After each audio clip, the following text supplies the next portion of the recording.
নাবিক সিন্দবাদের গল্প।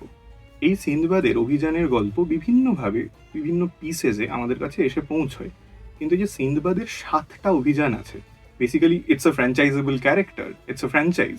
সিন্দবাদকে কেন্দ্র করে তাকে প্রোটাগনিস্ট বানিয়ে যে 7 অ্যাডভেঞ্চার্স অফ সিন্দবাদ আছে, এবং সেই 7টাই যে আসলে আরব্য রজনীর অংশ। এই 1001টা রাতের মধ্যে বেশ অনেক কটা রাত জুড়ে শাহরাজাদ সুলতান শাহরিয়ারকে সিন্দবাদের এই 7টা অভিযানের গল্প বলেন। And my god, what adventures! মানে কি নেই সিন্দবাদের ওই যে 7বার যে সে বিভিন্ন অভিযানে গিয়েছে, তাতে কি নেই? সব আছে। তাতে ভয়ঙ্কর কিছু ক্রিচার্স আছে, তাতে সার্ভাইভাল টেন্ডেন্সি, তাতে বিভিন্ন এমন ক্রাইসিস, এমন মৃত্যুর কাছাকাছি পৌঁছে যাওয়ার নিয়ার ডেথ এক্সপিরিয়েন্সেস আছে, তারপরেও আছে হচ্ছে একটা প্রচন্ড বাঁচার ইচ্ছে। I think that is what Sinbad the sailor teaches us, যে যাই হয়ে যাক, অ্যাক্রস 7 অ্যাডভেঞ্চার্স শিখিয়ে যায় যে বাঁচার প্রবল ইচ্ছে থাকলে বেঁচে যাওয়া যায়, এবং সেই বেঁচে থাকার গল্পটা এরকমই আইকনিক হয়।